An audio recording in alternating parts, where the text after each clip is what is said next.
नमस्कार आप सभी स्टूडेंट्स को। और मैं आपका चंदन सर स्वागत करता हूं आपके इस खूबसूरत से प्यारे से channel YouTube S English classes में। डियर स्टूडेंट्स, आज का जो वीडियो है बहुत ही शानदार जानदार ज़बरदस्त वीडियो होने वाला है उन स्टूडेंट्स के लिए जो इंग्लिश ऑनर्स पढ़ते हैं, जो डिफरेंट यूनिवर्सिटीज़ में पढ़ते हैं। कहीं भी अगर वो इंग्लिश ऑनर्स कर रहे हैं ना, तो उनके लिए ये जानना बेउल्फ बहुत ज़रूरी होता है, बिकॉज इसको आवर फर्स्ट पोइट्री भी कहा जाता है। Dear student, our first poetry, हमारी पहली कविता भी बेउल्फ को कहा जाता है। और कोई भी इंग्लिश ऑनर्स का स्टूडेंट होगा ना, उसको बेउल्फ के बारे में 100% पता रहता है। नहीं है तो पता कर लीजिएगा, क्योंकि यहीं से जड़ें खुलती हैं आपके इंग्लिश की। डियर स्टूडेंट, तो आज हम लोग चर्चा करेंगे बेउल्फ के ऊपर। और मैं जो भी यहाँ पे डिस्कस करने जा रहा हूँ, बहुत अच्छी सी किताब है, विलियम जे लॉन्ग की बुक है, आप देख सकते हैं, हिस्ट्री ऑफ इंग्लिश लिटरेचर की। उसी सोर्स के माध्यम से मैं आपको पढ़ा रहा हूँ, मैं बता रहा हूँ। ये जो बेउल्फ है ना, ये इसके लेखक कौन है ये बिल्कुल पता नहीं। ऐसा माना जाता है कि कोई ग्रुप्स था कॉप्स का, उनके ग्रुप के द्वारा इसको लिखा गया था बहुत पहले। जब आप ओल्ड इंग्लिश पढ़ते हो 1449 से 449 से लेकर के 1066 या कहीं 450 to 1066 लिखा जाता है। तो आपने 12th में भी पढ़ा होगा मैन्युस्क्रिप्ट्स के बारे में, जिसमें पहले बेउल्फ, वर्सेली बुक, एक्स्टर बुक, ऐसे आपको 4 मैन्युस्क्रिप्ट्स मिले होंगे। तो जी हाँ, पहले जो था ना, मैन्युस्क्रिप्ट्स मतलब होता है हस्तलिपि। उससे पहले यदि आप ओल्ड इंग्लिश की जानकारी लेंगे तो ओल्ड इंग्लिश के लिटरेचर को 2 कैटेगरी में बांट कर रखा गया था। एक आपका ओरल ट्रेडिशन था, दूसरा मैन्युस्क्रिप्ट्स मतलब पांडुलिपि, हस्तलिपि, जो हाथ से कहीं कहीं लिखा जाता था। ठीक है, क्योंकि उस समय पेपर का, प्रिंटिंग प्रेस का तो ज़्यादा अब इन्वेंशन हुआ ही नहीं था। तो डियर स्टूडेंट्स, पहले ये भी ओरल लिटरेचर ही था, फिर बाद में इसको मैन्युस्क्रिप्ट्स में लिखा गया। इसके लेखक कौन है पता नहीं, लगभग इसमें 3000 लाइन्स है, ये पोयम है। तो कभी कभी होता है ना, एक से एक बढ़ के, आप जैसे वर्डसिथ भी उस जमाने का बहुत ही खूबसूरत क्रिएशन है। इन सभी को पढ़ेंगे तो आपको पता लगेगा कि ओल्ड इंग्लिश में कैसे कैसे स्टोरीज पोएम हुआ करते थे। अब मेरे कुछ बच्चे पूछते हैं, सर बेउल्फ का इतना ज़्यादा lines, 3000 lines, sir how is it possible? तो मैं बोलता हूँ, बेटा देखो, उस समय ना लोग पोइट्री के माध्यम से ज़्यादा वार्तालाप करते थे एक दूसरे से। स्टोरीज लोग सुनाते थे तो ज़्यादा वार्तालाप होता था वर्ड्स में। तो इसलिए उस जमाने में जो भी पोइट्री लिखी जाती थी उसका लेंथ बहुत बड़ा होता है। इवन 16-16 हज़ार के, 8-8 हज़ार के लाइन्स वाले भी आपको पोएम्स मिलेंगे पढ़ने के लिए। जी आप ऑनर्स पढ़ते हो, ग्रेजुएशन में, पोस्ट ग्रेजुएशन पीजी आप करते हो इंग्लिश है, तो सारी चीज़ें मिलेंगी। फिलहाल देर न करते हैं, let's begin the very famous and the our first poetry Beowulf. तो इसका 2 पार्ट मैंने बांटा है, ठीक है ना बाबू। एक पार्ट आपका है, देखो ऑनर्स जो होता है ना, बड़े प्यार मोहब्बत से, शांति से समझना पड़ता है, रटना नहीं पड़ता है। नहीं तो कुछ ऐसे ऐसे लोग भी विद्वान हैं दुनिया में, कुछ बच्चे भी जो समझते हैं गेस गाइड से भैया पढ़ लो, ठीक है ना, फोटो कॉपी कहीं से ले लो, जेरक्स करा लो, ऑनर्स पढ़ लो, तो फिर आपकी लेखनी जो है ना, जो लिखते हो, राइटिंग स्किल, अंडरस्टैंडिंग पावर आपकी डेवलप नहीं होगी। और जब तक ये डेवलप नहीं होगी तो how can you say that I am graduate from English honours. तो डियर स्टूडेंट, मैंने 2 पार्ट बांटा है बेउल्फ का, एक पार्ट 1, एक पार्ट 2। मेन अपना जो पोएम का थीम है, जो स्टोरी है, वो आपका पार्ट 2 में है। लेकिन फिर भी जैसे आप जे लॉन्ग की बुक आप पढ़ेंगे तो उस बुक में इस पार्ट की कहानी थोड़ी सी दी हुई है। तो आइए देखते हैं। देखो, एक होता है ना, एक जगह होता है जिसका नाम होता है स्पीयर डेंस। मैंने ऐसे नोट्स बना दिए हैं, पॉइंट लिख दिए हैं। यदि सारे पॉइंट्स को आप डिस्कस करेंगे तो आप आसानी से इस पोएम को आप समराइज कर सकते हैं, कोई दिक्कत नहीं है।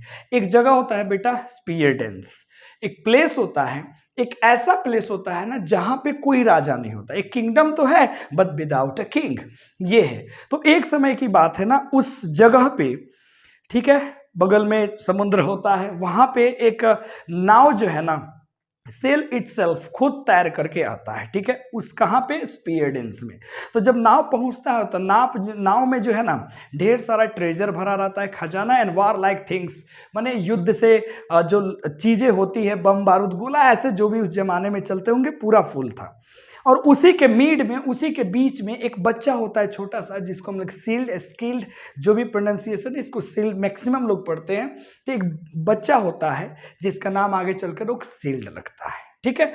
अब ये एक बेबी बॉय होता है, ये एक लड़का होता है जो कहां से आया पता नहीं, किसने लाया पता नहीं, लेकिन आया कहां है? स्पीयरडेंस। स्पीयरडेंस क्या है? एक ऐसा किंगडम है जहां कोई किंग नहीं है। ये आता है बेबी बॉय, धीरे धीरे धीरे धीरे बच्चा बड़ा होता है। बड़ा होने के बाद जब ये माइटर बन जाता है, जब ये स्ट्रांग बन जाता है, जब ये बलवान बन जाता है, तो वहीं उस किंगडम को, उस डेंस को भी हम लोग बोलते हैं, या स्पीयर डेंस को, ये क्या करता है? लीड करता है। देखो ये पूरा डेनमार्क नाम का आपने जगह सुना होगा, रियली सुना होगा, उसी वहीं पे इस पूरे के पूरे पोइट्री को सेट किया गया है। डेंस में वो कई सालों तक राज करता है। कौन? सील्ड, जो कहां से आया था? नाव में। किसने लाया था? पता नहीं सर, ठीक है, वो राज करता है। जब उसी सील्ड का आगे चल करके एक लड़का होता है, जिस लड़के का नाम हो जाता है Beowulf. And do not forget, ये पार्ट 1 का जो ये बेओल्फ है, ये बिल्कुल ये बेओल्फ नहीं है जो रियल इस पोइट्री का, इस पोएम का जो हीरो है।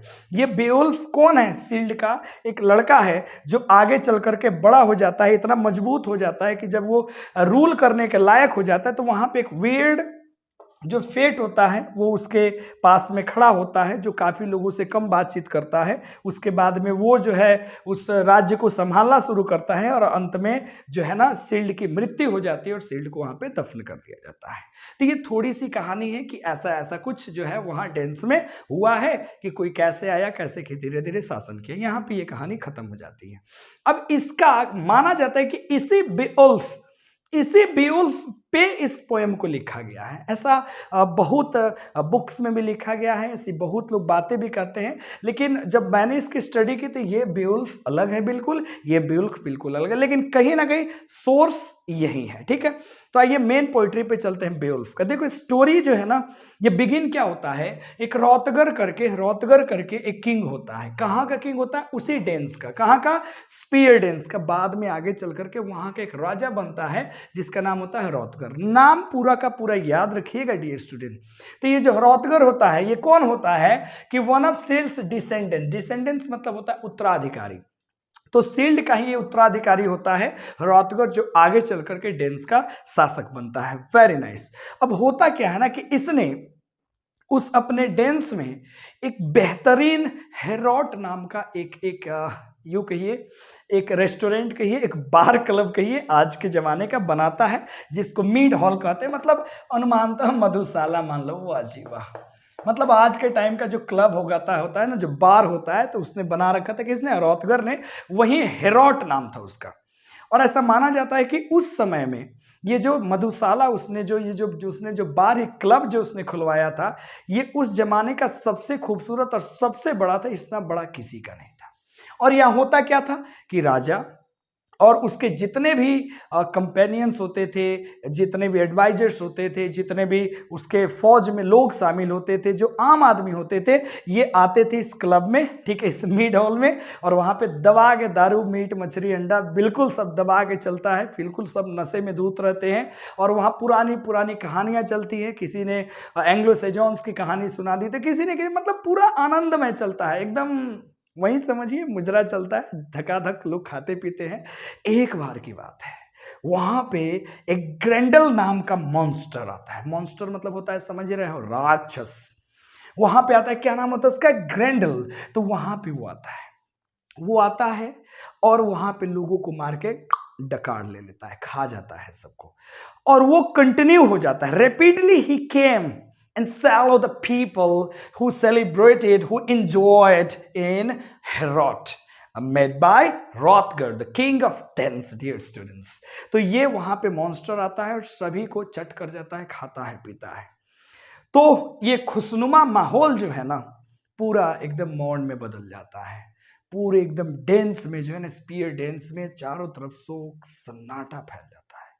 आखिर इस मॉन्स्टर से पंगा ले तो कौन पंगा ले। तो अब यहां पे एंट्री होती है कि ऐसे योद्धा की, जिसके ग्रिप में, जिसकी पकड़ में 30-30 लोगों का बल होता है। तो यहाँ पे कौन एंट्री मारता है? Yes of course, the hero of our poem Beowulf. यहाँ पे आता है बेउल्फ, ये एक यंग वॉरियर जिसने एक भी युद्ध नहीं हारा। कहाँ से आता है? गेट्स, ये एक जगह है, प्लेस है, और उसका राजा होता है हाइजेलिक। हाइजेलिक वहां का राजा होता है और इसी का ये भतीजा होता है बेउल्फ, जिसका ग्रिप यानी कि जो पकड़ने की जो क्षमता होती है ना, माना जाता है 30 लोगों के बराबर होती है। ये खबर जो है डेंस से उड़ते उड़ते उड़ते उड़ते पहुंचती है कहा? गेट्स में। जैसे बेउल्फ को ये खबर लगती है तो बेउल्फ कहता है कि हम फुनवा पे कितना बताएं। डियर स्टूडेंट्स, यहाँ पे बेउल्फ जो है ना बोलता है कि मैं आऊंगा, मैं लड़ूंगा, मैं जीतूंगा, आपको आजाद करूंगा। ये बातें होती है किसे? रॉथगर से। रॉथगर रेडी हो जाता है क्योंकि बेउल्फ के फादर और रॉथगर कहीं ना कहीं दोस्त होते हैं, तो रॉथगर भी मोस्ट वेलकम करता है। तो बेउल्फ अपने 14 साथियों के साथ, योद्धाओं के साथ एंट्री मारता है डेंस में। एकदम स्वैग से स्वागत होता है इसका, तबाही तरीके से रॉथगर और जो भी उसकी वाइफ है या लोग हैं स्वागत करते हैं इस नौजवान योद्धा की, बेउल्फ की। बेउल्फ आता है, फिर से पार्टी रखी जाती है हेरोट में, उस मीड हॉल, उस मधुशाला, उस क्लब में, ठीक है। वहां पे पार्टी रखी जाती है, सब कोई खाते पीते हैं लेकिन सहमे होते हैं। बेउल्फ पहरा देता है और तब वहां पे एंट्री होती है एकदम उसी मॉन्स्टर की, ग्रेंडल की। ग्रेंडल आता है, तबाही मचा देता है, तोड़ फोड़, डिस्ट्रॉयड कर देता है पूरी की पूरी पार्टी को, लोग भगदड़ मच जाता है। तब वहां पे बेउल्फ और उसके 14 कंपेनियंस उस पे अटैक कर देते हैं। दे अटैक्ड व्हाट? ग्रेंडल पे अटैक कर देते हैं। सब लोग लड़ते हैं तो वो मरा ही नहीं जाता है, मतलब ऐसा माना जाता है कि कोई हथियार उसको मार ही नहीं सकता है। तो बेउल्फ किसी भी तरीके से उसको अपने ग्रिप में पकड़ता है, दबा के एकदम जोर से पकड़ लेता है। किसको? ग्रेंडल को। ग्रेंडल बहुत कोशिश करता है निकलने का, तब तक और भी साथी लोग उस पर हमला बोल देते हैं। लड़ाई बड़ी घमसान चलती है, इतना जोर से पकड़ता है कि ग्रेंडल भागने की कोशिश करता है, तब तक उसका एक बाजू बेउल्फ नोच लेता है और वो सिंबल देता है अपने विक्ट्री का, अपने जीत का। और वहां से ग्रेंडल जो है समुद्र में जंप लगाता है, वो कहीं और चला जाता है, ठीक है। या जीता है मरता है आगे पता लगेगा। अब पूरे डेंस में जबरदस्त पार्टी होती है, शान और शौकत से लोग बहुत दिनों तक लोग ऐसे पार्टी एंजॉय करते हैं। बेउल्फ की कृति जो है ना चारों दिशाओं में गुजरने लगती है। लेकिन फिर कुछ दिन बाद उसी हेरोट में आगमन होता है ग्रेंडल की माँ का, जो स्वयं मॉन्स्टर होती है। कहाँ रहती है? बॉटम ऑफ लेक, यानी कि अंडर वाटर। इसका जगह होता है, केव होता है। वो आती है माँ। क्यों आती है? टू टेक रिवेंज, बदला लेने के लिए। तो डियर स्टूडेंट्स, होता क्या है? वो आती है और वहां पे बच्चों को, लोगों को मार के खाती है। और एक व्यक्ति जो एस्टर होता है, ये कौन होता है? एडवाइजर होता है रॉथगर का, और माना जाता है उसका फ्रेंड, सबसे करीबी इंसान होता है एस्टर। इस एस्टर को वो क्या करती है? उठाती है और लेके चली जाती है बॉटम ऑफ लेक। अब यहां से फिर से पूरे डेंस में मातम छा जाता है। अब फिर वही समस्या जो पहले थी शुरू हो जाती है चारों तरफ। फिर बेउल्फ यहां आता है, फिर से कमान संभालता है और जाता है अपने दोस्तों को रोक करके अंडर वाटर में, बॉटम ऑफ लेक में पहुंचता है, उसी गुफा में, उसी केव में। और वहां पे घमासान युद्ध होता है। वहां वो देख लेता है एस्टर के सर को कटा हुआ। युद्ध होती है जबरदस्त। वहां तलवार से वो मार देता है। किसको मार देता है? ग्रेंडल की मां को। और वहीं पे पड़ा रहता है कोने में ग्रेंडल, उसका सर वो काट लेता है। तब तक पूरे समुद्र में ताजा ताजा खून जो है ना बाहर निकलने लगता है। तो ऐसा प्रतीत होता है कि पता नहीं कौन जीता कौन हारा होगा। तब तक सिर लिए हुए बेउल्फ आता है, ये जीत गया मैं। तो इस तरीके से ग्रेंडल की मां की मृत्यु हो जाती है और पूरा का पूरा डेंस आजाद हो जाता है। फिर बेउल्फ कुछ दिनों के बाद वहां से अपने दोस्तों के साथ अपने घर को निकलता है, गेट्स को। और जब वो गेट्स में पहुंचता है तो उसके अंकल जो वहां का राजा है हाइजेलिक, और वो अपनी पत्नी को मिल करके बेउल्फ का स्वागत करते हैं। समय बीतता है। बेउल्फ अब शासन जो है ना, जो हाइजेलिक है उसका बेटा होता है, उसको शासन करने में बड़ा मदद करता है। फिर बेउल्फ बुढ़ा हो जाता है 50 ईयर्स का। उस समय होता क्या है कि उसके गेट्स पे जो जगह है वहां पे एक ड्रैगन होता है पहाड़ियों में। वो ड्रैगन के पास बहुत सारा खजाना होता है, उसी खजाने में से एक कप जो है ना, कोई चोर जो है चुरा करके चला जाता है। फिर वो ड्रैगन बहुत गुस्सा हो जाता है, चारों तरफ अफरा तफरी मचा देता है, जलाने लगता है चीजों को। डियर स्टूडेंट्स, अब ये बात बीउल्फ को पता लगती है। बीउल्फ के बनाए गए हेरोड को भी तबाह कर देता है। तो वहां से बीउल्फ अपने 10 कंपेनियन के साथ जाता है उस गुफा में उस ड्रैगन से युद्ध करने। और ड्रैगन से जब वो युद्ध करने जाता है तो वहां पे उसके सारे दोस्त निकल आते हैं, भाग आते हैं, लेकिन एक कहा जाता है ना सच्चा मित्र जो उसका किंग्समैन विगलिफ जो है वहां पे रख जाता है। और ये युद्ध करता है बीउल्फ को पता होता है कि मेरे जीवन का अंतिम क्षण है, अब मैं मर जाऊंगा। बीउल्फ अंततः वहां पे जीत लेता है, विक्ट्री कर लेता है ड्रैगन पे, ट्रेजर देकर के खुश होता है कि मेरे मरने के बाद भी यहाँ के लोग कितने खुश रहेंगे। और मरते मरते अपने दोस्त विगलेफ से, यहाँ पे ए लगा लीजिएगा, विगलेफ से कहता है कि मेरा फ्यूनरल, मेरी समाधि ऐसी शानदार, मतलब बहुत सारी बातें बताता है। जब आप जेलोंग की बुक पढ़ेंगे तो उसमें आप देख सकेंगे। बताता है कि मेरे मरने बाद मेरा अरेंजमेंट फ्यूनरल का कैसे किया जाए। और उसके बाद वो विगलेफ को बोलता है कि आज के बाद, मेरे मरने के बाद तुम ही जो है डेड गेट्स का तुम शासन संभालोगे। बीउल्फ मर जाता है। जैसे उसने बोला था, उसका दोस्त, उसका सलाहकार, उसका साथी उसी प्रकार से उसको फ्यूनरल देता है। और वो क्या करता है, जितने भी लोगों ने बीउल्फ को धोखा दिया है सबको चुन चुन के मारता है।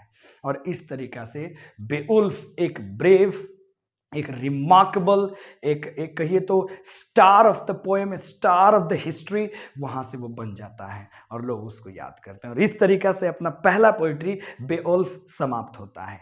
तो ये पहला पार्ट था सील्ड के बारे में और ये था बेओल्फ के बारे में। और ये सब का सब एक इमेजिनेशन है, इसका सच्चाई से कोई तालमेल नहीं है। डियर स्टूडेंट्स, तो उम्मीद करता हूं कि बेओल्फ आपको बेहतरीन लगा होगा। आराम से इसकी समरी आप इंग्लिश में लिख सकते हैं। और यदि इंग्लिश ऑनर्स से रिलेटेड कोई भी टॉपिक आपको डिफिकल्ट लगती है तो आप कमेंट बॉक्स में डाल दीजिएगा। वीडियोज बनाने मैंने शुरू कर दी हैं, एक एक करके सभी कंटेंट पे मैं वीडियो तगड़ा बनाऊंगा और नोट्स भी मैं प्रोवाइड करने का पूरा प्रयास करूंगा। तो मिलते हैं अगली वीडियो में, तब तक के लिए प्यार दीजिए। अगर नए हैं तो सब्सक्राइब करिए, लाइक करेंगे और शेयर जरूर कर देंगे कि आपके साथ साथ दूसरा का भी कल्याण हो जाए। चलिए मिलते हैं, बाय बाय।